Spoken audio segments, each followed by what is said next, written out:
ஆண்டவரின் அருள்வாக்கு நம்முடைய வாழ்வின் செல்வா.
அதனால் நாங்கள் நற்செயல் புரிவதில் என்றும் கருத்தாயிருக்க செய்வீராக.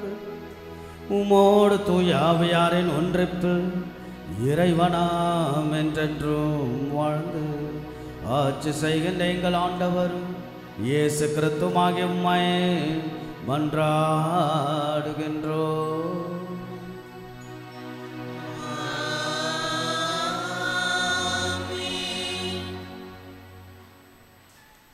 முதல் வாசக முன்னுரை. எலிசாவின் வாக்கிற்கு இணங்கி தனது வேலைக்காரனின் வேண்டுதலின் பேரில் சிரியா நாட்டு அரசனின் படைத்தலைவனான நாமான் யோர்தான் ஆற்றில் மூழ்கி தன் தொழு நோயிலிருந்து விடுதலை பெற்றான். வேற்றினத்தவரான நாமான் யாவோ ஒருவர் கடவுள் உண்மையின் கடவுள் என்று நம்பினான். எது உண்மை, பலியல்ல, கீழ்ப்படிதலே சிறந்தது என கூறும் முதல் வாசகத்திற்கு கவனமுடன் செவி கொடுப்போம். நாமான் கடவுளின் அடியவரிடம் திரும்பி வந்து ஆண்டவரை ஏற்றுக்கொண்டார். அரசர் 2ஆம் நூலிலிருந்து வாசகம். அதிகாரம் 5 இறை வார்த்தைகள் 14-17 முடிய. அந்நாட்களில் நாமான் புறப்பட்டு சென்று கடவுளின் அடியவரது வாக்கிற்கிணங்க யோர்தானில் 7 முறை மூழ்கி எழ அவர் நலமடைந்தார். அவரது உடல் சிறு பிள்ளையின் உடலைப் போல் மாறினது. பின்பு அவர் தம் பரிவாரம் அனைத்துடன் கடவுளின் அடியவரிடம் திரும்பி வந்து, இஸ்ரேலை தவிர வேறு எந்த நாட்டிலும் கடவுள் இல்லை என இப்போது உறுதியாக அறிந்து கொண்டேன். இதோ உம் அடியான் எனது அன்பளிப்பை ஏற்றுக்கொள்ளும் என்றார். அதற்கு எலிசா, நான் பணிபுரியும் வாழும் ஆண்டவர் மேல் ஆணை, நான் எதையும் ஏற்றுக்கொள்ளேன் என்றார். நாமான் எவ்வளவோ வற்புறுத்தியும் அவர் ஏற்றுக்கொள்ளவில்லை. அப்பொழுது நாமான் அவரை நோக்கி, சரி, அப்படியே ஆகட்டும். ஆயினும் ஒரு சிறு வேண்டுகோள். 2 கழுதை பொதி அளவு மண்ணை இங்கிருந்து எடுத்துச் செல்ல அடியானுக்கு அனுமதி தாரும். இனிமேல் அடியானாகிய நான் ஆண்டவரை தவிர வேறு தெய்வங்களுக்கு எரிபலியோ வேறு பலியோ ஒருபோதும் செலுத்த மாட்டேன் என்றார். ஆண்டவர் வழங்கும் அருள்வாக்கு. இறைவனுக்கு நன்றி.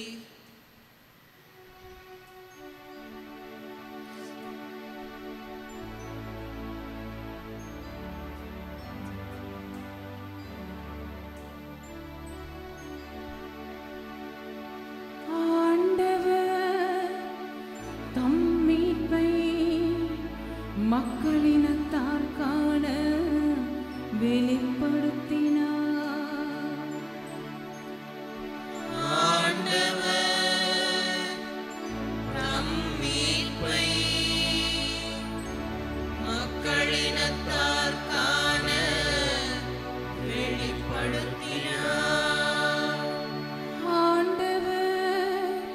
தம் மீட்பை மக்களினத்தார் காண வெளிப்படுத்தினார்.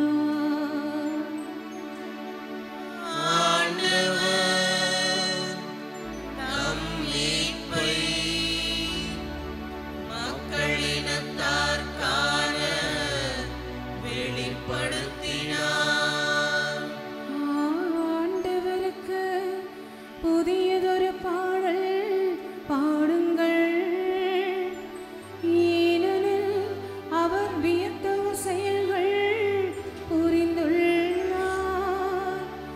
அவருடைய வலக்கரமும் புனிதமிகு புயமும் அவருக்கு வெற்றியை அளித்துள்ளன.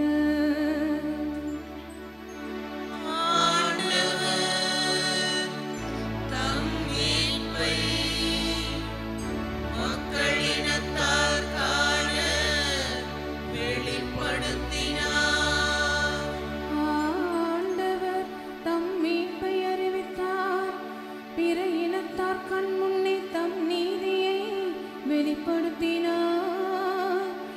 இஸ்ரவேல் வீட்டாருக்கு வாக்களிக்கப்பட்ட தமது பேரன்பையும் உறுதிமொழியையும் அவர் நினைவு கூர்ந்தார். உலகெங்கும் உள்ள அனைவரும் நம் கடவுள் அருளிய விடுதலையை கண்டனர். உலகெங்கும் வாழ்வோரே, அனைவரும் ஆண்டவரை ஆர்ப்பரித்து பாடுங்கள், மகிழ்ச்சியுடன் ஆர்ப்பரித்து புகழ்ந்தேத்துங்கள். ஆண்டவர் தம் மீட்பை மக்களினத்தார் காண வெளிப்படுத்தினார்.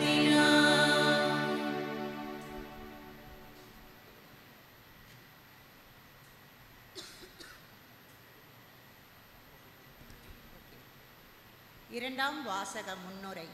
இயேசு கிறிஸ்து தாவீதின் வழி வித்து எனவும் இறந்த இயேசு கிறிஸ்து உயிருடன் எழுப்பப்பட்டார் என்பது தனது நற்செய்தியான அறிவிக்கிறார். எனவே தன் வேலைகளை ஒரு பொருட்டாக எண்ணாமல் இயேசு கிறிஸ்துவுக்காக அனைத்தையும் ஏற்றுக்கொள்ளும் புனித பவுலடியாரின் மனநிலை நமக்குள் நிலைக்கவும், இயேசுவின் போதனைகளை எவராலும் ஒருபோதும் சிறைப்படுத்த முடியாது என்பதையும் உணர்ந்தவர்களாய் புனித தீமோத்தேயு எழுதிய 2வது திருமுகத்தில் இருந்து வரும் வாசகத்திற்கு கவனமுடன் செவி கொடுப்போம். கிறிஸ்துவோடு நிலைத்திருந்தால் அவரோடு ஆட்சி செய்வோம். திருத்தூதர் பவுல் தீமோத்தேயுவுக்கு எழுதிய 2ஆம் திருமுகத்திலிருந்து வாசகம்.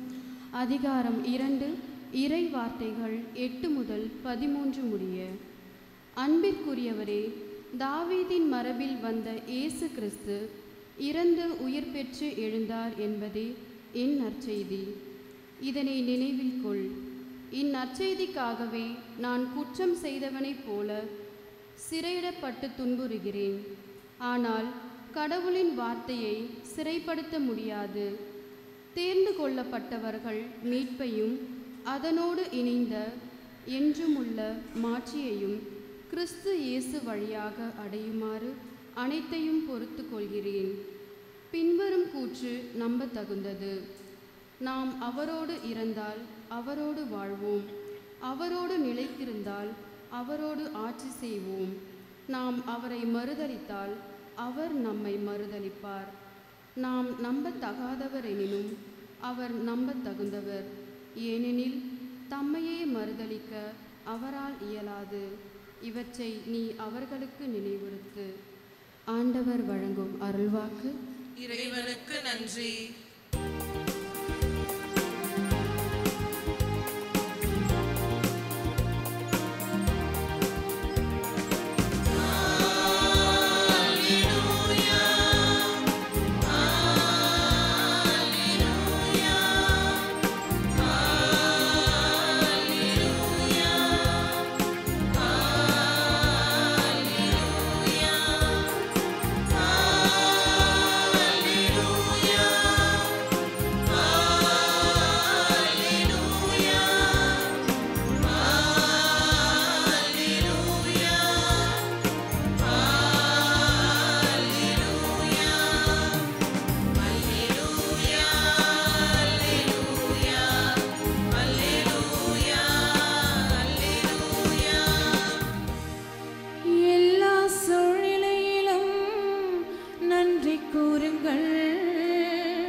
கடவுள் வெளிப்படுத்திய திருவுளம் இதோவே. அல்லேலூயா, அல்லேலூயா, அல்லேலூயா, அல்லேலூயா. ஆண்டவர் உங்களோடு இருப்பாராக.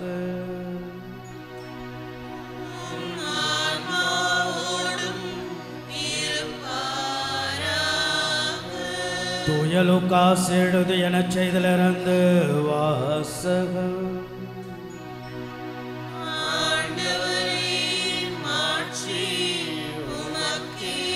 லூக்காஸ் எழுதிய நற்செய்தி அதிகாரம் 17 இறை வார்த்தைகள் 11 19 முடிய.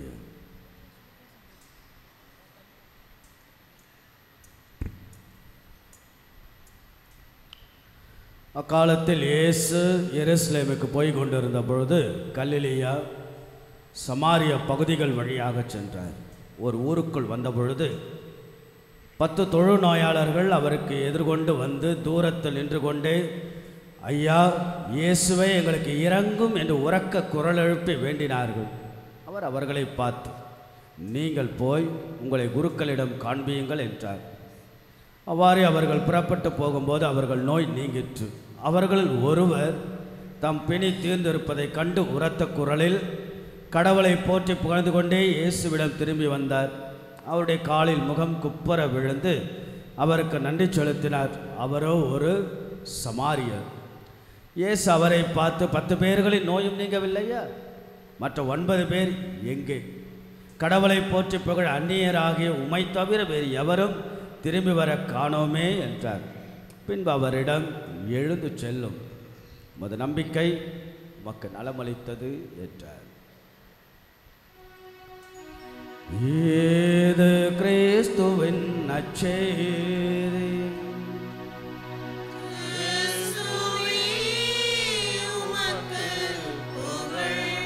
இயேசுவில் பிரியமுள்ள பாசத்திற்குரிய இறை மக்களே, நம்முடைய பங்கினுடைய ஆண்டு பெருவிழா 69வது ஆண்டு திருவிழாவை கடந்த சனிக்கிழமை கோலாகலமாக ரம்மியமாக நாம் மகிழ்வோடு மனநிறைவோடு அன்னைக்கு கொடியேற்று அதனுடைய 8 நாட்கள் கடந்து இன்றைக்கு 9வது நாள் ஞாயிற்றுக்கிழமை திருப்பலி, அதைத் தொடர்ந்து சாயங்காலம் தேர் திருவிழா திருப்பலி. ஆக ஒவ்வொரு நாளும் மக்களுடைய வருகை இது மாதா விரும்புகிறாங்க. ஒவ்வொரு நாளும் திருவிழாவுக்கு வருகை தந்த அத்தனை காரியங்களையும், அத்தனை நபர்களையும், அத்தனை நம்பிக்கையாளர்களை அன்னை நிறைவாக ஆசீர்வதிக்க. எப்பொழுதும் அம்மாவுக்கு ரொம்ப பிடித்தது தன்னுடைய பிள்ளைகள் அன்னையை தேடி நாடி தேடி வரக்கூடியது நிச்சயமாக அம்மா விரும்புவாங்க. ஆக மே 13ஆம் தேதி பாத்திமா நகரில் போர்ச்சுகலில் காட்சி கொடுத்த பொழுது அந்த சீரார்களுக்கு சொன்ன அற்புதமான வார்த்தை, ஒவ்வொரு மாதமும் 13ஆம் தேதி இங்கு வாருங்கள் என்றுதான். ஆக அன்னையை எனக்கு ரொம்ப பிடிக்கும், மாதாவை எனக்கு ரொம்ப பிடிக்கும் என்றால் மாதாவுக்கு பிடித்ததை நாம் செய்து கொண்டே இருக்க வேண்டும். அந்த விதத்தில் இன்றைக்கு 9ஆம் நாள் திருவிழாவை நாம் எடுக்கின்றோம். திருவிழாவினுடைய இன்னொரு சூட்சமம் என்னவென்றால், திருவிழா பங்கு விழா என்பது நன்றியின் விழா. நன்றியின் விழா. It's a celebration of the gratitude towards a patron saint of the church. We have our own patron who is nothing but none other than the Lady of Fatima. ஆகையால் அன்னைக்கு அழகான விழா எடுப்பது. ஆக கடந்த ஆண்டுகள் முழுவதும் நாம் பெற்றுக்கொண்ட நன்மைகளுக்கு நன்றிகளை நாம் சொல்லுவது, நாம் இருப்பதற்கு, நகர்வதற்கு, ஓடுவதற்கு, பேசுவதற்கு, உரையாடுவதற்கு நாம் இன்றைக்கு இயங்குகிறோமே, எல்லாம் கடவுள் போட்ட பிச்சை தான். அதனால் அடிக்கடி சொல்வேன், நேற்று உறங்கச் சென்றவர்கள் காலையில் விழித்திருப்பதில்லை. அப்படி என்றால் நேற்று உறங்கச் சென்றவர்கள் அத்தனை பேருமே இன்னொரு நாள், புதிய நாள் கிடைக்கும் என்று எதிர்பார்க்க முடியாது.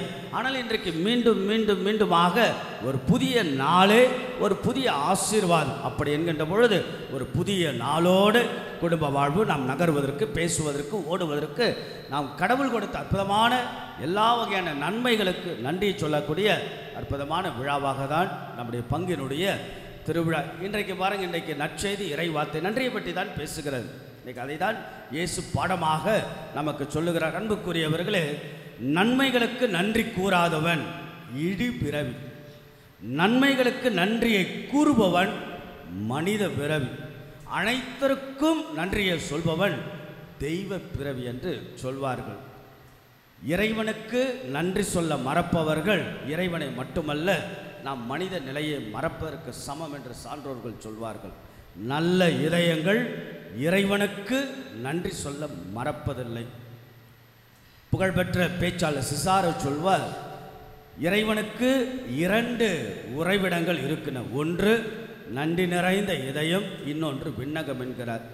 இன்னொரு வால்சன் என்கின்ற ஒரு அறிஞர் அவரும் சொல்லுகிறார், நன்றி என்பது அனைத்து புண்ணியங்களுக்கான முதன்மையானது மட்டுமல்ல, எல்லா புண்ணியங்களுக்கான மூல காரணம் நன்றி என்று சொல்லப்படுகிறது. ஆக அன்புக்குரியவர்களே, நன்றி நிறைந்த நெஞ்சத்தோடு இந்த திருப்பலிக்கு நாம் வருவது, திருவிழாவை எடுத்து நாம் சிறப்பிப்பது, நாள்தோறும் கடவுளுக்கு நன்றி நிறைந்த நெஞ்சத்தோடு வாழ்வது. அமெரிக்காவில் ஒரு முடிவெற்ற கடை இருந்தது, சலூன் கடை. அதனுடைய சிறப்பு என்னன்னா, அந்த கடைக்காரர் முடி வெட்டுவார், ஆனால் காசு வாங்க மாட்டார். அதை ஒரு சேவையாகவே செய்து கொண்டிருந்தார். அப்பொழுது ஒரு நாள் ஒருவர் முடி வெட்ட செல்கிறார். முடி வெட்டிட்ட பிறகு காசு கொடுக்கிறார். சொல்லல, எனக்கு காசு வேண்டாம், இதை நான் ஒரு சேவையாக செய்கிறேன். அவர் ரொம்ப ஆச்சரியப்படுகிறார். பிறகு அந்த முடிவெற்ற உரிமையாளர் அடுத்த நாள் கடையை திறக்கிறார். கடை திறப்பதற்கு முன்பாக ஒரு பேகுக்குள்ளாக நிறைய பூங்கொத்துகள், ஒரு கடிதம். அந்த கடிதத்தில் எழுந்தது, உங்கள் சேவையை நான் மனதார பாராட்டுகின்றேன். நேற்று உங்கள் கடையில் நான் முடிவெற்றினேன், நீங்கள் காசு வாங்கவில்லை, உங்கள் சேவையை பாராட்டி இந்தாங்கள் என்ற பரிசு பூங்கொத்து என்று அதில் வைக்கப்பட்டிருந்தது. இன்னும் சில தினங்கள் கழித்து அதே போல் கடையை திறப்பதற்கு முன்பாக ஒரு பேகுக்குள்ளாக ஒரு கடிதம், அந்த பேகுக்குள்ளாக துணிகள். அந்த கடிதத்தில், நேற்று உங்கள் கடையில் நான் முடிவெற்றினேன், நீங்கள் காசு வாங்கவில்லை, அதை ஒரு பொதுநல தொண்டாகவே செய்கிறீர்கள், மிகுந்த மகிழ்ச்சி, உங்கள் பொதுநல தொண்டுக்கு தேவையான பரிசை இதோ இந்த துணியாக வைத்துக் கொள்ளுங்கள் என்று எழுதப்பட்டிருந்தது. ஒரு நாள் ஒரு இந்திய முடிவெட்ட கடைக்கு சென்றிருக்கின்றார். அடுத்த நாள் கடையை திறப்பதற்கு உரிமையாளர் சொல்லுகிறார், மிகப்பெரிய நீண்ட வரிசையில் நிறைய பேர் நின்றுட்டு இருக்கிறாங்க. என்னன்னா, முடிவெட்டுன்னு போன இந்தியர் இந்த கடையில் ஓசியில் வெட்டுறாங்க, போய் எல்லாரும் வெட்டுங்க அப்படின்னு அவர் சொல்லியிருக்கிறார். எதுக்காக சொல்கிறேன்னா, நாம் கிடைத்த நன்மைகளுக்கு நன்றியை நாம் சொல்லணும். நம்ம எல்லோரும் தனித்து வாழ முடியாது. No man is an island என்று சொல்வார்கள். No man is an island. நாம் யாரும் தனித்தீவுகள் கிடையாது இல்லையா? கணவன் மனைவியை சார்ந்து, மனைவி கணவனை சார்ந்து, பெற்றோர் பிள்ளைகளை சார்ந்து, பிள்ளைகள் பெற்றோரை சார்ந்து, நாம் யாரையோ ஏதோ ஒரு விதத்தில் சார்ந்து சேர்ந்து வாழ்கின்றோம். ஆகவே நாம் எங்கும் எப்பொழுதும் எதையாவது பெற்றுக்கொண்டே இருக்கிறோம், யார் மூலமாவது. ஆக நாம் எல்லோரும் சேர்ந்து நன்றி சொல்லதான் நாம் அழைக்கப்பட்டு இருக்கிறோம். ஒரு அழகான ஒரு கவிஞர், பிரிட்டிஷ் கவிஞர், பாம்பேயில் பிறந்தவர். பிரிட்டிஷ் கவிஞர், அவரை படிச்சுக்க தெரியல, ரூடர்ட் கிப்ளிங் என்பவர். அதாவது பாம்பேயில் பிறந்த பிரிட்டிஷ், அவங்க அப்பா அம்மா கூட நம்முடைய இந்தியாவில் வேலை செஞ்சுருக்கிறாங்க. புகழ்பெற்ற ஒரு அழகான அற்புதமான ஒரு கவிஞர். அவருடைய எழுதப்பட்ட பல கவிகளில் ஒரு கவிதை தான் இஃப் IF. அந்த இஃப்பை வைத்து ஒரு அற்புதமான ஒரு கவிதை இருக்கும். அந்த கவிதை கூட இன்றைக்கும் 10th சிலபஸில் பாடமாக இருக்கிறது. இஃப் ஒரு அப்பாவுக்கும் ஒரு மகனுக்கும் நடக்கக்கூடிய அழகான உரையாடல். புகழ்பெற்ற அற்புதமான ஒரு கவிஞர். அந்த கவிஞர் நிறைய சம்பாதித்தார். தன்னுடைய கவிதைகளால் எழுதி நிறைய சம்பாதித்தார். ஒரு நாள் ஒரு பத்திரிகையாளர் அவரிடம் ஒரு பேட்டி எடுக்கிறார். என்னவென்றால், நீங்கள் உங்கள் கவிதைகளால் நிறைய பதிப்பகத்துக்கு அனுப்பி நீங்கள் நிறைய சம்பாதித்திருக்கிறீர்கள். அதுவும் குறிப்பாக ஒரு வார்த்தைக்கு $100, உங்கள் ஒரு வார்த்தைக்கு $100 நீங்கள் பெற்றிருக்கிறீர்கள். உடனே அந்த கவிஞர், அப்படியா, எனக்கே ஆச்சரியமாக இருக்குது, அப்படி அவ்வளோ காசை நான் வாங்கியிருக்கிறேன் அப்படின்னு. அப்போ அந்த பத்திரிகையாளர் கவிஞரை ஒரு அவமானப்படுத்த வேண்டும் என்பதற்காக ஒரு சின்ன ஒரு கேள்வி கேட்கிறார். சரி, நீங்கள் ஒரு வார்த்தைக்கு $100 என்று வாங்கினீர்கள், இப்போது சொல்லுங்கள், ஒரே ஒரு வார்த்தைக்கு $100 மதிப்புள்ள ஏதாவது ஒரு வார்த்தை சொல்லுங்கள் என்று. அப்படி $100 எடுத்து கொடுக்கிறார். கவிஞர் அதை பார்க்கிறார். $100 எடுத்து பாக்கெட்டில் வைத்து ஒரே ஒரு வார்த்தை. என்ன வார்த்தை? தேங்க்ஸ். தேங்க்ஸ். அந்த வார்த்தைக்கு $100 மதிப்பு. இதே நீங்கள் இயேசுவிடம் கேட்டிருந்தால் எவ்வளோ டாலர் இருக்கும்? கவிஞருக்கு $100. இதே நீங்கள் இயேசுவிடம் நன்றியின் மதிப்பு என்னவென்று ஆண்டவர் இயேசுவிடம் கேட்டால் அவர் என்ன சொல்லியிருக்கலாம்? எவ்வளோ மதிப்பு கொடுத்திருக்கலாம்? $1 மில்லியன். நன்றி என்ற அந்த ஒரு சொல்லுக்கு ஆண்டவர் இயேசு கொடுக்கக்கூடிய மதிப்பு $1 மில்லியன் கூட கொடுத்திருக்கலாம். இன்னைக்கு பாருங்க, அதுதான் இன்னைக்கு நாளுடைய நற்செய்தி. உங்களில் மற்ற 9 பேர் எங்கே? 10 பேர் குணம் பெற்றார்கள் தொழுநோயாளர்கள், மற்ற 9 பேர் எங்கே? ஆண்டவருடைய கேள்வி பாருங்க. அந்நியரை தவிர வேறு யாரும் நன்றி சொல்ல வரவில்லையா? கடவுளை போற்றி புகழ நமக்கு நிறைய ஆசைகள் இருக்கலாம். கடவுள் விரும்புவது என்ன? நன்றி நிறைந்த நெஞ்சத்தால். தத்துவியலாளர்கள் சொல்வார்கள், கடவுள் யார் என்பதை சொல்வார். அன்மூட் மூவர் என்று ஆங்கிலத்தில் சொல்வார்கள்.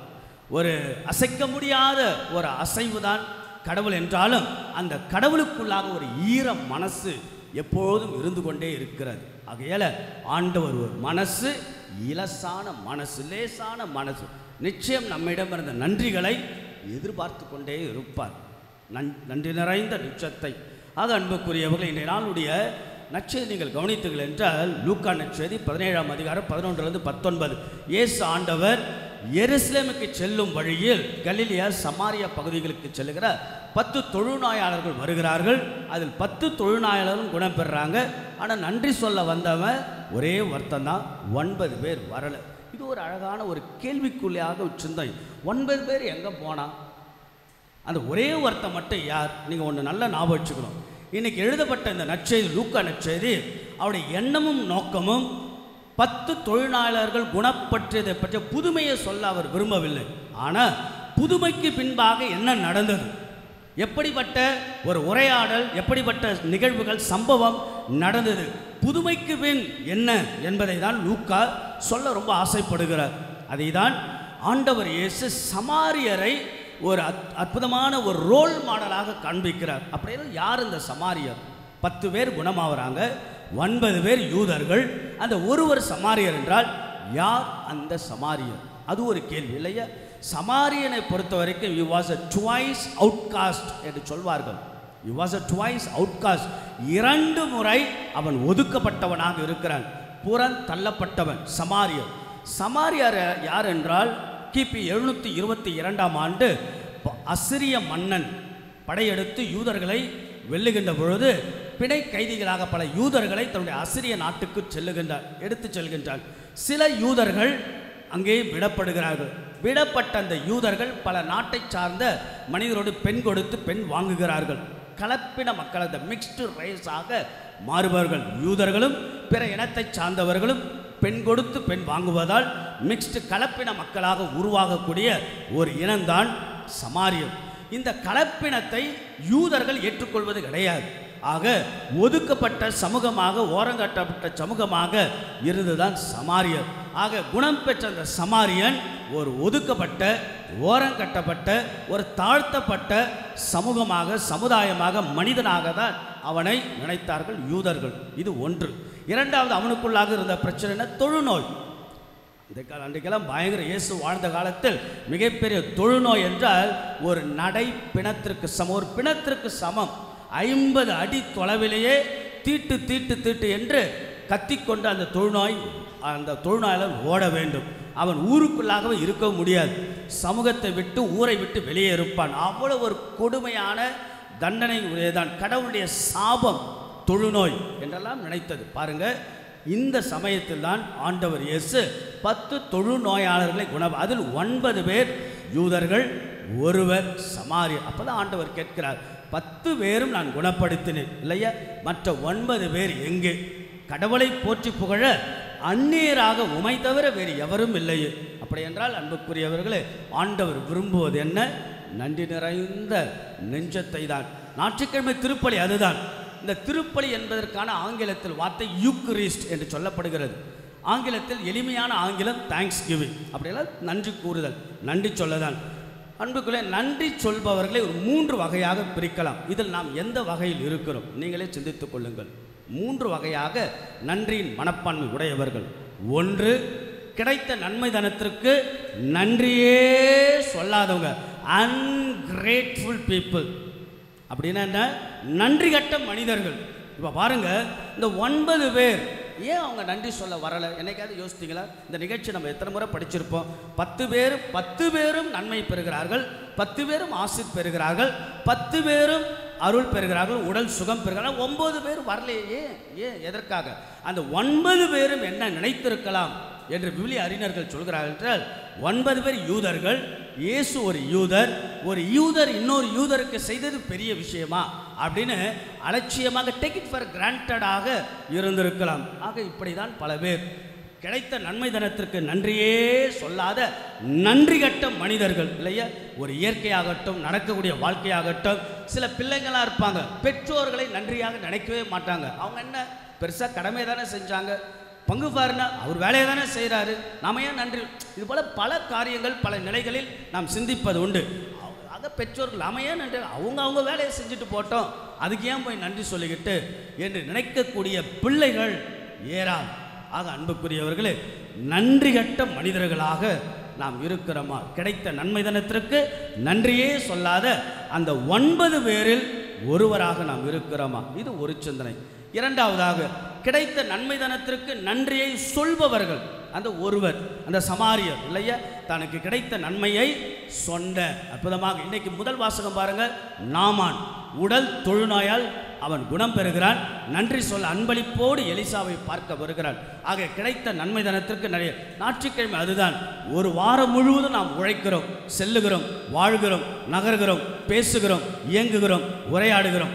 நன்றி நிறைந்த நெஞ்சத்தோடு நாம் இங்கே வருகை தந்து நன்றிகளை சொல்வது திருவிழாவும் அதுதான். ஆக கிடைத்த நன்மை தனத்திற்கு நன்றியை சொல்பவர்கள். மூன்றாவது, இறுதியாக கிடைத்த அனைத்திற்காகவும் நன்றி சொல்பவர்கள். முதலில் நன்றியை சொல்லாதவர்கள், 2 நன்றியை சொல்பவர்கள், 3வது அனைத்திற்கும் நன்றி சொல்பவர்கள். இதுதான் முதிர்ச்சி, இதுதான் ஆன்மீகத்தில் முதிர்ச்சி. எல்லா சூழ்நிலைகளிலும் கடவுளுக்கு நன்றி நன்றி. புனித பவுல் அழகாக சொல்லுவார் இல்லையா, 1 தெசலோனிக்கர் 5ஆம் அதிகாரம் 18வது வார்த்தை, எல்லா சூழ்நிலையிலும் கடவுளுக்கு நன்றி என்கிறார். 2 கொரிந்தியருக்கு எழுதிய புத்தகம் 12ஆம் அதிகாரம் 10வது வார்த்தை, புனித பவுல் என் வலுவின்மையை குறித்து நன்றி சொல்கிறேன், இடரை குறித்து நன்றி சொல்கிறேன், இன்னலை குறித்து நன்றி சொல்கிறேன், இடர்பாடுகளை குறித்து நன்றி சொல்கிறேன், நெருக்கடிகளை குறித்து கடவுளை நான் குறித்து அகமகிழ்கிறேன் என்கிறார். At all times praise the Lord, at all times expressing and exploring the word of thanks to the God இல்லையா. at all times எல்லா சூழ்நிலைகளும் கடவுளுக்கு நன்றி. அன்புக்குரியவர்களே, நம் வாழ்க்கையில் துன்பங்கள் வந்தாலும் நன்றி சொல்லுங்கள், அது இன்பங்களை சுமந்து வருகின்றன. நோய்களுக்காக நன்றி சொல்லுங்கள், அப்பொழுதுதான் உடலின் மேன்மையே நமக்கு தெரிய வரும். வாழ்க்கையில் சந்திக்கக்கூடிய தோல்விகளுக்காக நன்றி சொல்லுங்கள், தோல்விகள் தான் நம் மனிதனை பண்படுத்தும். நம் வாழ்க்கையில் வரக்கூடிய சாவு, மரணத்திற்கு கூட நன்றி சொல்லலாம். ஏன்னா மரணம்தான் வாழ்க்கை நிறையாமையை, விண்ணக வாயிலை சொல்லிக் கொடுக்கும். ஆக அன்புக்குரியவர்களே, என்னாலும் நன்றி நிறைந்த நெஞ்சத்தோடு நல்ல இதயங்களாக வாழ்வோம். கடவுளே, எங்களுக்கு கொடுத்த திருமண, குடும்ப, துறவர எல்லா வாழ்க்கைக்கும் நன்றி நன்றி என்று சொல்லி அன்னையின் அற்புதமான திருவிழாவை நன்றி நிறைந்த நெஞ்சத்தோடு கொண்டாடும் கடவுள் நம்முடைய நல்ல இதயங்களை நிறைவாய் ஆசீர்வதிப்பாராக. ஆமென். விசுவாச பிரமாணம்.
இதயங்கள் இறைவனுக்கு நன்றி சொல்ல மறப்பதில்லை. நன்றி நிறைந்த நெஞ்சத்தோடு சில பல பொது தேவைகளுக்காகவும் நாம் ஜெபிப்போம்.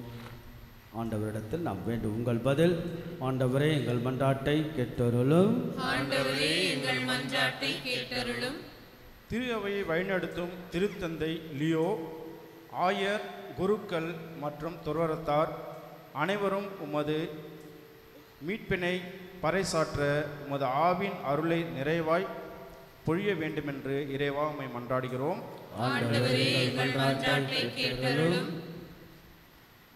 உலகெங்கும் உள்ள அனைவரும் கடவுள் அருளிய விடுதலையை காணச் செய்த இறைவா, உலகாலும் தலைவர்களும் இம் நாட்டினை ஆள்வோரும் அனைத்துலக மக்களும் இன மத மொழி வேறுபாடின்றி அனைவரையும் ஏற்று வாழவும், பகைமைக்கு இடம் தராமல் ஒன்றுபட்ட மானுடத்தை உருவாக்க உழைக்க வேண்டுமென்று இறைவா உம்மை மன்றாடுகின்றோம். நாம் அவரோடு இறந்தால் அவரோடு வாழ்வோம் என்ற நம்பிக்கையில் திருமுழுக்கு பெற்றுள்ள அனைவரும் இறைவனுக்கு ஏற்ற வாழ்வு வாழவும், வாழ்க்கையின் முடிவில் விண்ணக பேற்றினை அடையவும், நம் குடும்பங்களிலும் திரு அவையில் வாழ்ந்து மரித்த அனைவரும் நிலைவாழ்வின் பேரின்பத்தை அனுபவிக்க வேண்டுமென்று இறைவா உம்மை மன்றாடுகின்றோம்.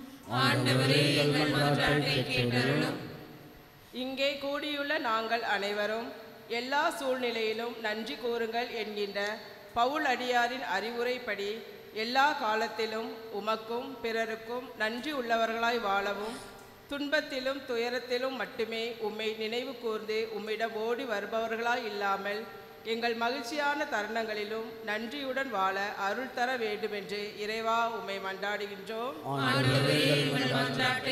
பொது தேவைகளோடு நம்முடைய தனிப்பட்ட வேண்டுதல்களை இயேசு ஆண்டவர் பாதத்தில் அன்னையின் பரிந்துரையின் வழியாக கேட்போம். நன்றி நிறைந்த நெஞ்சத்தோடு கடவுள் செய்ய போகின்ற எல்லா நன்மைகள் நம்முடைய கணவன் வழியாக, மனைவி வழியாக, பிள்ளைகள் வழியாக, இயற்கை வழியாக, சமூக வழியாக, நண்பர்கள் வழியாக, நாம் செல்லக்கூடிய பாதைகள் வழியாக, ஒவ்வொரு நாளும் ஒவ்வொரு விதமாக, ஒவ்வொரு வழியில், ஒவ்வொரு கோணத்தில், ஒவ்வொரு வடிவங்களில் இறைவன் நம் ஒவ்வொருவரையும், ஒவ்வொரு நாளையும், ஒவ்வொரு வாரத்தையும், ஒவ்வொரு மாதத்தையும், ஒவ்வொரு வருடங்களாக கடவுள் ஆசீர்வதித்து கொண்டு தான் இருக்கிறார்.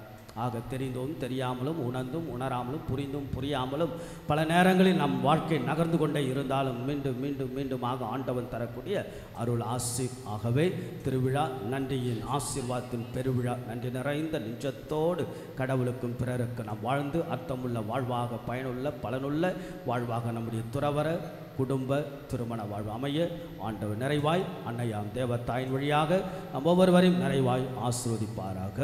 ஆமென்.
அன்புமிக்க சகோதர சகோதரி, நம்ம எல்லோரும் கடவுளுக்கு நன்றி நிறைந்த நெஞ்சத்தோடு கடந்த ஆண்டு, கடந்த வாரங்கள், கடந்த நாட்கள், கடந்த இரவு நாம் பெற்ற அனைத்து நன்மைகளுக்காக நன்றி என்ற சொல்லோடு இணைந்த செயல் வடிவம் பெற ஒப்பு கொடுக்கக்கூடிய ஆண்டவர் இயேசுவின் புனிதமான இந்த திருப்பலி எல்லாம் வல்ல தந்தையாக இறைவனுக்கு ஏற்றதாக முடி செவியுங்கள்.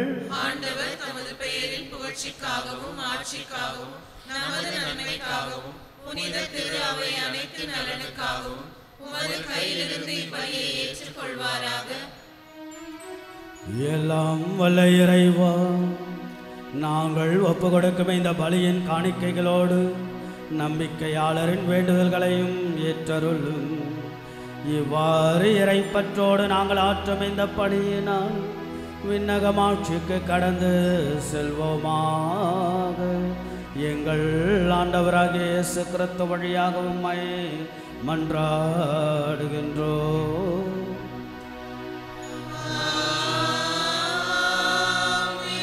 ஆண்டவர் உங்களோடு இருப்பாராக.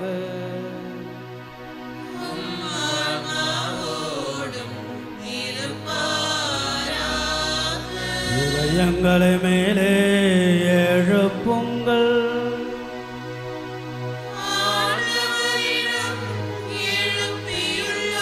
நம் இறைவனாகிய ஆண்டவருக்கு நன்றி கூறுவோம்.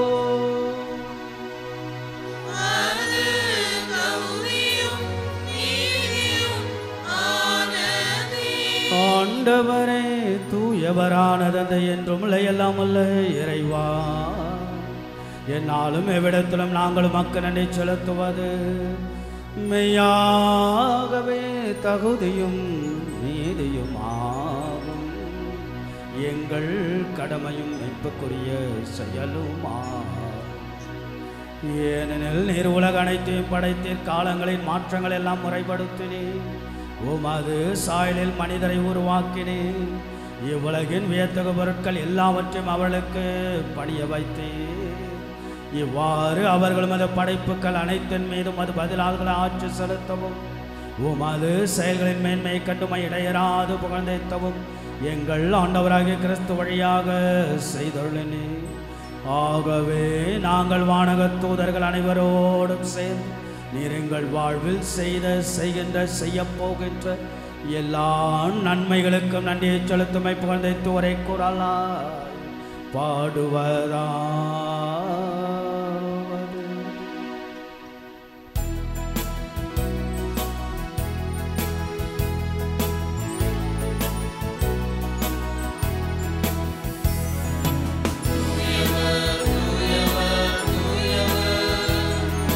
வான்படைகள் கடவுளாம் ஆண்டவர், விண்ணகமும் மண்ணகமும் உமது மாட்சியால் நிறைந்துள்ளன.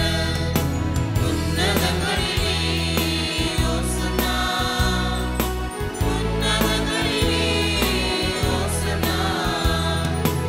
ஆண்டவர் பெயரால் வருகிறவர் ஆசி பெற்றவர், ஆசி பெற்றவர். உன்னதங்களிலே ஓசன்னா, உன்னதங்களிலே ஓசன்னா. ஆண்டவர் இயேசுவுக்கே நன்றியும் மகிமையும் மாற்றும் நாம் இருப்பதற்காக, நகர்வதற்காக, ஓடுவதற்காக, செயல்படுவதற்காக, உரையாடுவதற்காக, உறவாடுவதற்காக எல்லாவற்றுக்கும் நன்றி. நாம் இந்த அளவுக்கு நாம் வாழ்கிறோம் என்றால் அவர் போட்ட பிச்சை. ஆகவே இந்த திருவிழா நாட்களில் கடவுளுக்கு நம் நன்றியும் நம்முடைய பங்கின் பாதுகாவலை பாத்திமா தாயின் வழியாக பெற்றுக்கொண்ட அனைத்து நன்மைகளுக்கு நன்றி நிறைந்த நெஞ்சத்தோடு இத்திருப்பலியில் பங்கெடுப்போம். ஆண்டவருடைய அருளாசிரை நாம் கேட்போம். வானக தந்தையே, நீர் மெய்யாகவே தூயவர், தூய்மை அனைத்திற்கெல்லாம் ஊற்று. ஆகவே உம்முடைய தூய ஆவியை பொழிந்து இக்காணிக்கைகளெல்லாம் தூய்மைப்படுத்த உம்மை வேண்டுகிறோம். இவ்வாறு எங்கள் ஆண்டவர் இயேசு கிறிஸ்துவின் உடலும் இரத்தமுமாக எங்களுக்கு மார்பனவாக. அவர் பாடுபட ஓலம் கனிந்து தம்மை கையளித்தவோ அப்பத்தை எடுத்து நடிச்செலுத்தி அதை பெற்று தமது சீடர்களுக்கு அளித்தவர் கூறியதாவது, அனைவரும் இதிலிருந்து பெற்று உண்ணுங்கள், ஏனெனில் இது உங்களுக்காக கையளிக்கப்படும் என்னோடல்.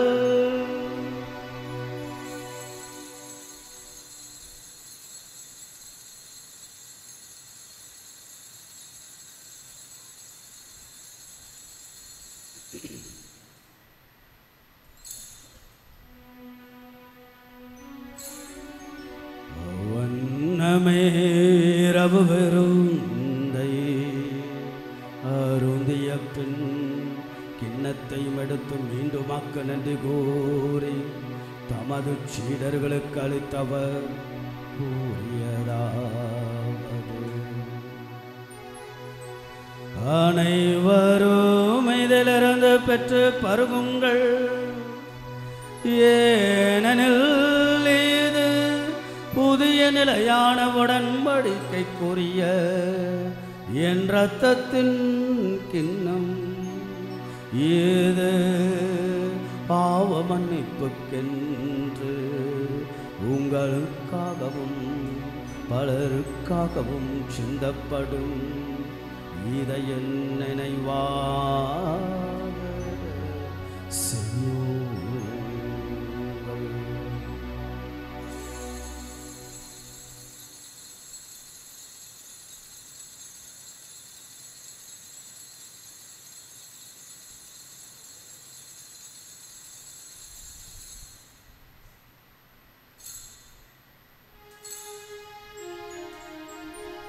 நம்பிக்கையின் மாறை பொருள்.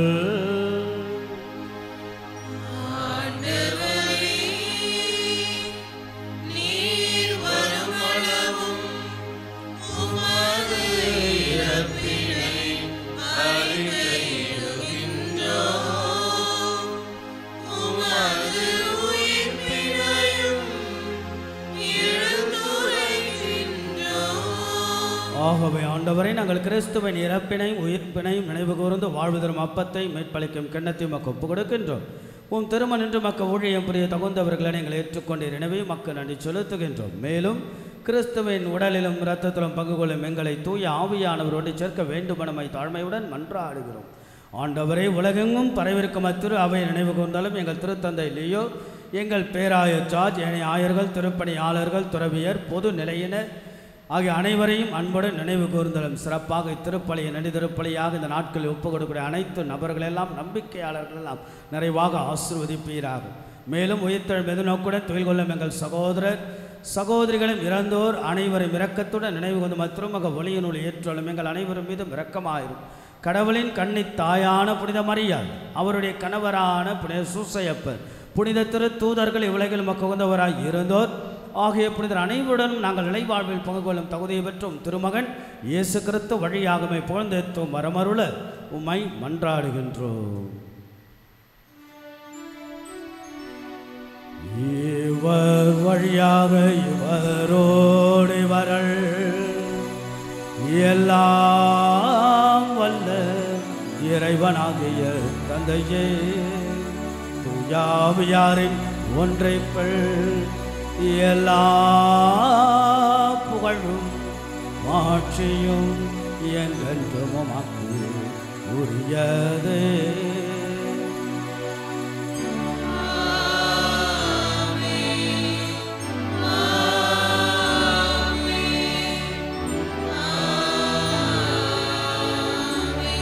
கடவுளை போற்றி புகழ அந்த 9 பேரில் ஒருவரா, அந்த ஒருவரில் நாம் ஒருவரா என்ற கேள்விகளுக்கான பதிலை நாம் தேடுவோம். நன்றி நிறைந்த நெஞ்சத்தோடு ஆண்டவர் இயேசுவை போற்றி புகழ்ந்து அவருடைய ஜெபத்தின் வழியாக நாம் சொல்லுவோம். விண்ணுலகில் இருக்கிற எங்கள் தந்தையே, உமது பெயர் தூயது என போற்றப் பெறுக. உமது ஆட்சி வருக. உமது திருவுளம் விண்ணுலகில் நிறைவேறுவது போல மண்ணுலகிலும் நிறைவேறுக.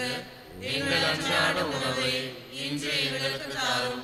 எங்களுக்கு எதிராக குற்றம் செய்வோரை நாங்கள் மன்னிப்பது போல எங்கள் குற்றங்களை மன்னியும்.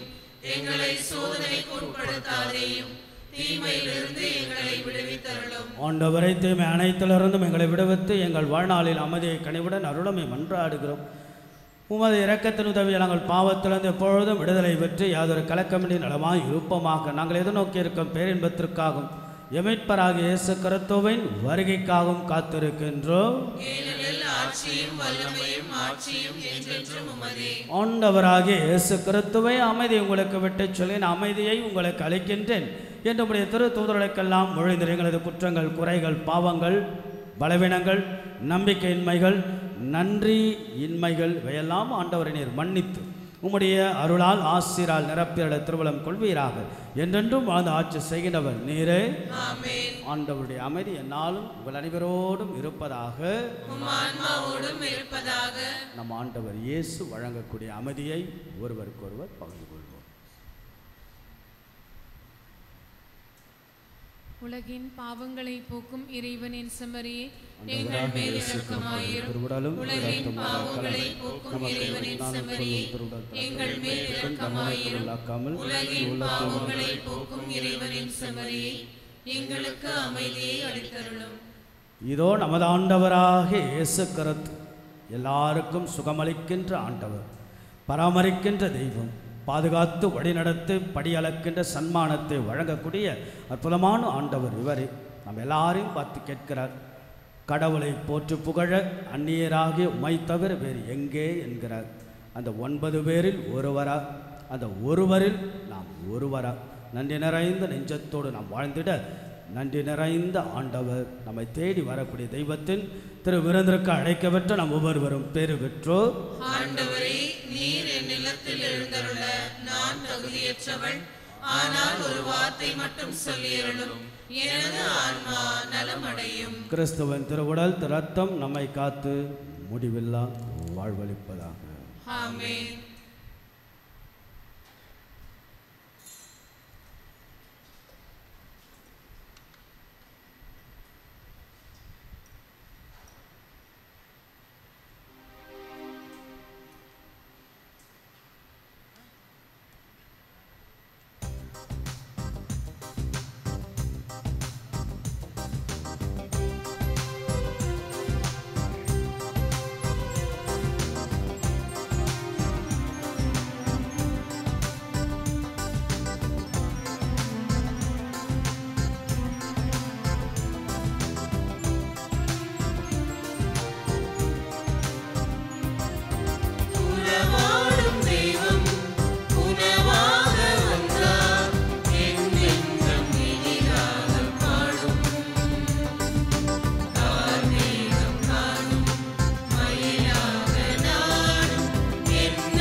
புனித பாத்திமா அன்னையை நோக்கி மன்றாட்டு. அன்பும் அருளும் நிறைந்த பாத்திமா அன்னையே, எங்கள் அடைக்கலமும் ஆதரவும் நீரே. வல்லமை மிகு உம்மது பரிந்துரையில் நம்பிக்கை கொண்டு உம்மை நாடி வந்திருக்கின்ற எம்மை கனிவுடன் கண்ணோக்கும்.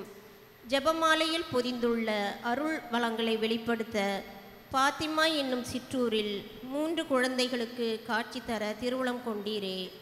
உண்மையான பற்றுறுதியோடு மீட்பின் உண்மைகளை தியானித்து ஜெபிக்க எங்கள் உள்ளங்களை தூண்டியருளும். பாவிகளாகிய நாங்கள் மனம் மாற மன்றாடும். நோய் நீங்கி நலத்தில் நீடிக்க எமக்காய் பரிந்து பேசும். கண்ணீரை துடைத்து கவலைகளை நீக்கி அமைதியில் வாழ அருள் புரியும். இறைவனின் உன்னத மகிமைக்காகவும் அனைவரின் மேம்பாட்டிற்காகவும் நாங்கள் விரும்பி வேண்டும் வரங்களை உம் திருமகனிடமிருந்து எமக்கு பெற்றுத்தாரும். ஆமேன். திருமணறிக்கை. தெய்வ திருஅருளால் சென்னை மயிலை உயர்மறை மாவட்டம் ரெடில்ஸ் புனித ஆரோக்கிய மாதா பங்கை சார்ந்த தந்தை எஸ் இன்னாசி, தாய் லீமா ஜான்சி ராணி இவர்களின் மகன் இன்பன் பிரிட்டோ அவர்களுக்கும், சென்னை மயிலை உயர்மறை மாவட்டம் நமது பங்கு குழந்தை இயேசு அன்பியத்தை சார்ந்த தந்தை எஸ் ரவி, தாய் மரிய புஷ்பம் இவர்களின் மகள் லிசி அவர்களுக்கும் திருமணம் நடைபெறுகிறது. இது 2ஆம் ஓலை. தெய்வ திருஅருளால் சென்னை மயிலை உயர்மறை மாவட்டம் நமது பங்கு புனித ஜான் போஸ்கோ அன்பியத்தை சார்ந்த தந்தை மோரிஸ் டிமாண்ட், தாய் ஜெனிஃபர் டிமாண்ட் இவர்களின் மகன் ஜெரி டிமாண்ட் அவர்களுக்கும், செங்கல்பட்டு மறை மாவட்டம் ஐயப்ப தாங்கல் புனித பனிமய மாத ஆலய பங்கை சார்ந்த தந்தை இயேசுதாஸ், தாய் ஜெனிஃபர் இவர்களின் மகள் அனுசுயா ஜோதி அவர்களுக்கும் திருமணம் நடைபெறுகிறது. இது 2ஆம் ஓலை. தெய்வ திருஅருளால் சென்னை மயிலை உயர்மறை மாவட்டம் நமது பங்கு புனித பெஞ்சமின் அன்பியத்தை சார்ந்த தந்தை ஸ்ரீனிவாசன், தாய் லிசி இவர்களின் மகன் அர்ஜுன் அவர்களுக்கும், குழித்துறை மறை மாவட்டம் மணக்காரை புனித அந்தோனியார் பங்கை சார்ந்த தந்தை தங்கம், தாய் ரோஸ்மேரி இவர்களின் மகள் மேரி அபிஷா அவர்களுக்கும் திருமணம் நடைபெறுகிறது. இது 2ஆம் ஓலை. தெய்வ திருஅருளால் சென்னை மயிலை உயர்மறை மாவட்டம் நமது பங்கு புனித சில்வஸ்டர் அன்பியத்தை சார்ந்த தந்தை அமல்ராஜ், தாய் ஜேம்ஸ் தமிழரசி இவர்களின் மகன் ஜோசப் அருள்ராஜ் அவர்களுக்கும், பாலசேர் மறை மாவட்டம் கிறிஸ்தரசர் பேராலய பங்கை சார்ந்த தந்தை இமானுவேல் வின்சென்ட் கான், தாய் எலன் கான் இவர்களின் மகள் ரோஸ்மேரி கான் அவர்களுக்கும் திருமணம் நடைபெறுகிறது. இது முதல் ஓலை. இத்திருமணங்களில் ஏதேனும் விக்கணங்கள் இருந்தால் பங்கு தந்தையிடம் தெரிவிக்கவும்.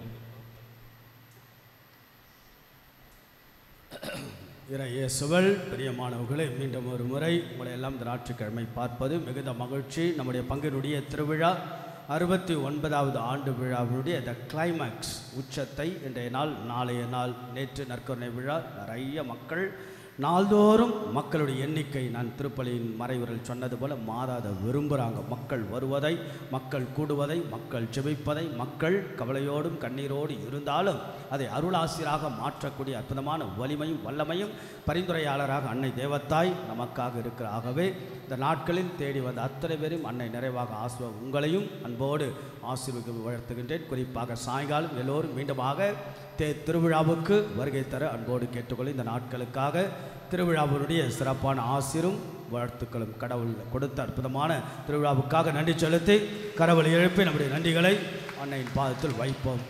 ஆக இன்றைய நாளுடைய நிகழ்வு அடுத்த ஆங்கில திருப்பலி மாதாவுடைய சிறப்பு திருப்பலியாக, திருவிழா திருப்பலியாக. அதை தொடர்ந்து 11 மணிக்கு மீண்டுமாக திருப்பலி, 5 மணிக்கும் திருப்பலி இருக்கும். சுருக்கமாக முடித்து விடுவோம். 6 மணிக்கு ஜெபமாலை நவநாள். அதை தொடர்ந்து தேர் திருவிழா திருப்பலியாக இருக்கும். தேர் திருவிழா நமக்கு திருப்பலி முடிந்தவுடன் தேரானது மந்திரிக்கப்படும். தேர் செல்லுகின்ற பாதை நேற்றே அறிவிப்பு கொடுத்தேன். தேர் செல்லுகின்ற பாதையில் வரக்கூடிய அன்பியத்தினுடைய உறுப்பினர்கள் இருந்தால் வீட்டின் வெளியே மாதாவை அலங்காரம் செய்து தயாரித்து வையுங்கள். குறிப்பாக தேர் செல்லுகின்ற பாதை குழந்தை எஸ் அன்பியம், ஜார்ஜ் அன்பியம், சகாயமாத அன்பியம், திருக்குடும்ப அன்பியம், பெரிய நாயக அன்பியம், ஸ்டீஃபன் அன்பியம், இந்த அன்பியத்தை சார்ந்த குடும்பங்கள் ஆங்காங்கே இருப்பார்கள். ஆக நீங்கள் மாதாவை அலங்காரம் செய்ய என்றால் உங்களுக்கு யாருக்கும் கிடைக்காத ஒரு வாய்ப்பு. ஏன்னால் நம்முடைய பங்கு எல்லாரும் விரும்புகின்றோம். மாதத்தேர் நம்ம இடத்துக்கு நம்முடைய தெருவுக்கு வந்தால் நல்லது, எல்லாருக்கும் சந்தோஷம். ஆனால் சென்னையை பொறுத்த வரைக்கும் அது ரொம்ப கடினம். நம்முடைய பங்கில் இந்த மெட்ரோ வேலை அந்த வேலை நடக்கிறதால போன வருடம் எந்த பாதைக்கு சென்றோமோ அதே தான் இந்த முறையும் ஏறக்குறைய 1 மணி நேரம் அல்லது அட் த மோஸ்ட் 1.25 மணி நேரத்திற்குள்ளாக நாம் மீண்டுமாக பங்கு ஆலயத்திற்கு வந்து விடுவோம். வந்தவுடன் நமக்கு இரவு உணவு ஏற்பாடு செய்யப்பட்டிருக்கிறது. ஆகிய எல்லோரும் பங்கெடுத்து தேர் திருவிழா பங்கில் நமக்கு ஒரு பங்கு உண்டு என்ற நம்பிக்கையில் எப்பொழுதும் நீங்கள் இந்த பங்கோடு இணைந்து செயல்படுங்கள். திருவிழாவில் கலந்து கொள்ளுங்கள். நாளைக்கு கொடி இறக்க நாள். ஆகையால் நம்முடைய திருவிழா என்பது மாதா காட்சி கொடுத்த அந்த நாளை தான் மையமாக நாம் கொண்டாடுகின்றோம். ஆகவே மே மாதம் 13ஆம் தேதி முதல் காட்சி, அதனுடைய 6வது காட்சி தான் அக்டோபர் 13. நாளைக்கு நமக்கு கொடி இறக்க நாள். இன்றைக்கு பாருங்கள், திருவிழாவுடைய தலைப்பு அன்னை மரியாள் நம்முடைய குடும்ப வாழ்வின் மையம், நம்முடைய குடும்ப வாழ்வினுடைய பலமும் மையமாக இருப்பாள் அன்னை மரியாள் சிந்தனை இன்றைக்கு. நாளைக்கு அன்னை மரியாள் நம்முடைய குடும்ப வாழ்வின் மகிழ்ச்சியானவர் என்ற சிந்தனையில் சிந்திக்கவிருக்கின்றோம். நாளைக்கு பெங்களூர் உயர் மறை மாவட்டத்தை சார்ந்த மேதகு துணை ஆயர் ஜோசப் சூசைநாதன் அவருடைய தலைமையில் நாளைய நாள் நன்றி நிறைந்த கொடி இறக்க திருப்பலியாக மாதா காட்சி கொடுத்த நாளின் திருப்பலியாக நாளைக்கு சாயங்காலத்தோடு நாம் திருவிழா நிறைவுக்கு வருகிறது. இன்றைய நாளும் நாளைய நாளும் பங்கெடுக்க உங்களை அன்போடு கேட்டுக்கொள்கின்றேன். ஞாயிறு அறிவிப்புகள். இந்த பொதுக்காலத்தினுடைய 28ஆம் ஞாயிறு, இந்த ஞாயிறு திருப்பலியை சிறப்பித்த புனித பிரான்சிஸ் அசிசியார் அன்பியம் இல்லையா, புனித பிரான்சிஸ் அசிசியார் அன்பியம் மிகுந்த மகிழ்ச்சியோடு சிறப்பித்தீர்கள். ஒரு கரவலை எழுப்பி ஒரு வாழ்த்துக்களை அவளுக்கு நாம் தெரிவிப்போம். நீங்களாம் வாசித்தது மிகுந்த மகிழ்ச்சி. மோனிஷ் பாட்டி ஆகையில் பாட்டி இருந்தாலும் நல்லா தெளிவாக நீங்கள் வாசிக்கிறீங்க. ஆகையில் எல்லாரையும் பார்ப்பது மிகுந்த மகிழ்ச்சி. கடவுள் நல்லபடியாக ஆசீர்வதிக்கணும். வருகின்ற ஞாயிற்றுக்கிழமை திருப்பலி சிறப்பிக்கிற புனித அம்ப்ரோஸ் அன்பியத்தை சார்ந்தவர். இந்த வாரத்தினுடைய புனிதர்கள் புனித அவ்விலா திரேசம்மாளுடைய விழா 15ஆம் தேதி, பிறகு அந்தோக்கிய நகர் புனித இன்னாசியுடைய திருவிழா 17ஆம் தேதி, 18ஆம் தேதி புனித லூக்கா நற்செய்தியுடைய விழா. கடந்த வார ஞாயிறு காணிக்கை 60,500. அக்டோபர் 26ஆம் தேதி விவிலிய வினாடி வினா போட்டிகள் நடைபெறும். வருகின்ற ஞாயிற்றுக்கிழமை 11 மணி திருப்பலி இளைஞர்களுடைய சிறப்பு திருப்பலியாக நடைபெறும். கெட்சம நகர் அந்த சிற்றாலயத்தில் வருகின்ற வெள்ளிக்கிழமை திருப்பலி இருக்கும். சாயங்காலம் அன்பிய கூட்டம் 18ஆம் தேதி சனிக்கிழமை மாலை 7 மணிக்கு இந்த கார்மல் அன்பு ஜான் ரிச்சர்ட் அவருடைய இல்லத்தில் நடைபெறும். அன்புக்குரியவர்களே, இந்த நாளிலே இந்த திருவிழாவில் நாம் வெகு சிறப்பாக பல காரியங்களெல்லாம் நாம் எடுத்து செய்து கொண்டிருக்கின்றோம். பாத்திமா தாயினுடைய சிறப்பு ஆசிரை பல விதங்களில். இதில் ஒரு முக்கியமானது, எல்லா வீடுகளுக்கும் பாத்திமானுடைய படம் வீட்டிலலாம் இருக்கா? உங்கள் வீட்டிலலாம் இருக்கா? எத்தனை பேர் வீட்டில் பாத்திமா மாதா படம் வச்சுருக்கேன்? கை தூக்கும் பார்ப்போம். 1 2 3 சொற்பமாக தான் இருக்கும். Very good. வச்சுருப்போம். மிகுந்த மகிழ்ச்சி. நம்ம வாழ்க்கையில் எப்போதும் நம்ம பங்கு பாத்திமா தாயோடு தொடர்புடையது. ரொம்ப அழகு, பேரழகு. இங்கே நிறைய பேர் ஜெபிச்சுக்கிட்டே இருப்பாங்க. இப்போ நீங்கள் திருப்பலிக்கு வரீங்க, நீங்கள் ஜெபிக்கிறீங்க, நீங்கள் போயிடுவீங்க. ஞாயிற்றுக்கிழமை வார நாட்கள் நிறைய பேர் இங்கே ஜெபிச்சுக்கிட்டே இருப்பாங்க. ஆகவே அந்த விதத்தில் பாத்திமா தாயினுடைய படம் நம்முடைய வீட்டில் எப்பொழுதும் இருக்க வேண்டும். எல்லா வீட்டிற்கும் இந்த படத்தை நாம் வழங்கப் போகின்றோம். சரிங்களா? இவ்வளோ பெரிய படம் எல்லா வீட்டிற்கும் உங்களுடைய வீட்டுக்கெல்லாம் வரப்போகிறது. சரிங்களா? ஆகிய இதை நாம் மந்திரித்து வீடுகளுக்கு நாம் வழங்கவிருக்கின்றோம். ஆக ஒரு கரவலை எழுப்பி ஒரு நன்றியை நாம் சொல்லுவோம். இதெல்லாம் நாம் எல்லாருக்கும் கொடுக்கின்ற பொழுது அது பல தொகை விலை மதிப்பற்றதான். லட்சக்கணக்கு. ஆனாலும் எல்லார் வீட்டிலும் மாதா இருக்கணும். நம்ம தொடங்குகிற நாள் முடிகிற நாள் மாதாவோட என்ற நினைவோடு ஏறக்குறைய 2000 குடும்பத்திற்கு மேலாக இருந்தாலும் எல்லா வீட்டுக்கும் பாத்திமா மாதாவுடைய படம் வீட்டுக்கு வரும். இந்த மாதத்துக்குள்ளாக அதை உங்கள் வீட்டுக்கு வருவதற்கு ஏற்பாடு செய்வோம். ஆகிய இதெல்லாம் மந்திரித்து உங்களுக்கு வந்து சேரும். இந்த வருஷத்துடைய திருவிழாவினுடைய ஆசீர்வாதமாக இந்த படம் உங்கள் வீட்டுக்கு வரும் என்பதை அன்போடு தெரிவித்துக் கொள்கின்றோம். வாகனங்கள் இல்லையா, இன்றைக்கி வாகனங்கள்லாம் உள்ளே நிறுத்த வேண்டாம், வெளியில் தான் நிறுத்த வேண்டும். ஏன்னா மக்கள் நிறைய பேர் வருவார்கள். இன்றைக்கி சாயங்காலம் நிறைய பேர் வருவார்கள். வாகனம் வெளியே நிறுத்த அன்போடு கேட்டு எழுந்து நிற்போம். பாத்திமா மாதாவுடைய அந்த அன்னையின் ஆசீர்வாதத்தோடு திருப்பலி இறுதி சபத்தின் போது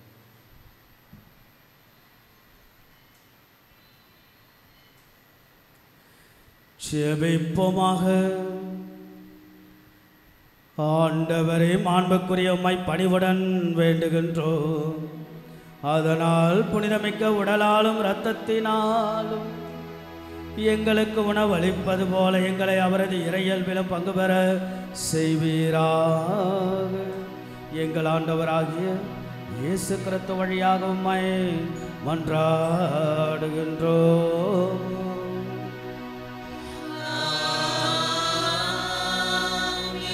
ஆண்டவர் உங்களோடு இருப்பாராக.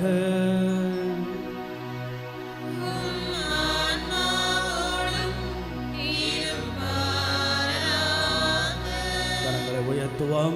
அன்னையிடத்தில் நாம் ஏறெடுத்து வைப்போம். நன்றி நிறைந்த நெஞ்சத்தோடு இந்த திருவிழாவுடைய உச்சத்தில் 69வது ஆண்டு திருவிழாவுடைய அருளையும் ஆசீர்வாதத்தை நாம் கேட்போம். கடந்த ஆண்டுகள், கடந்த வாரங்கள், கடந்த மாதங்கள், கடந்த நாட்களில் நாம் பெற்றுக்கொண்ட நன்மைகளை நன்றியாக அன்னையிடத்தில் சொல்லி நம்முடைய சிறப்பு வேண்டுதல் இந்த திருவிழாவில் என்ன வேண்டுதல்களை நாம் கேட்டு வந்தோமோ அதை அன்னை பரிசாக அருளாக நமக்கு வழங்க நாம் வேண்டுவோம். நம்முடைய திருமண குடும்ப துறவு வாழ்வையெல்லாம் கடவுள் அன்னையின் வழியாக ஆசீர்வதிக்க அம்மா தாயே இங்கே குழுமிருக்கிற எல்லா மக்களையும் ஆசீர்வதித்தோம்.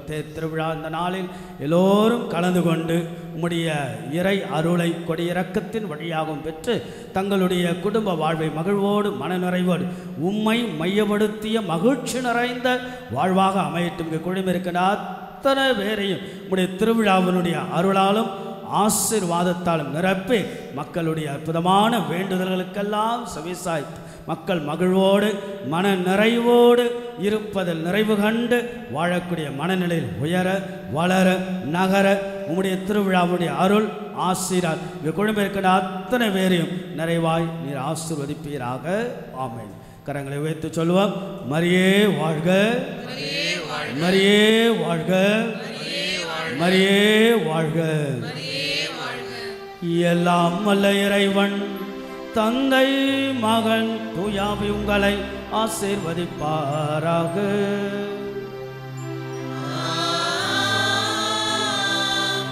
இயேசுவின் அருளையும் அன்னையாம் பாத்திமா தாயினுடைய ஆசிரியம் பெற்றவர்களாய் சென்று வாழுங்கள். திருப்பலி நிறைவேறிற்று.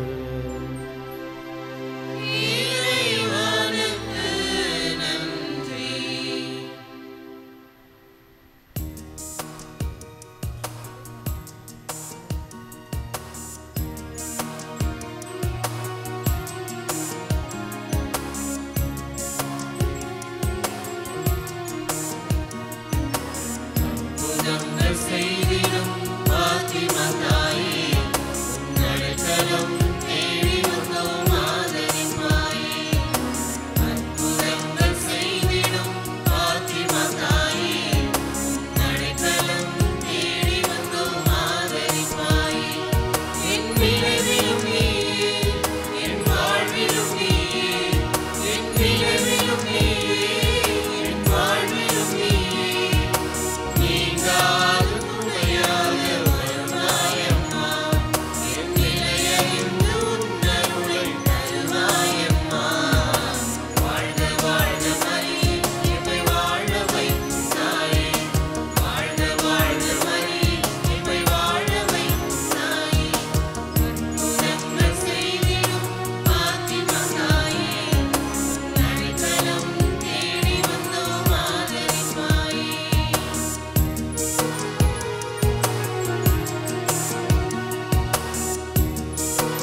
ஆமென்.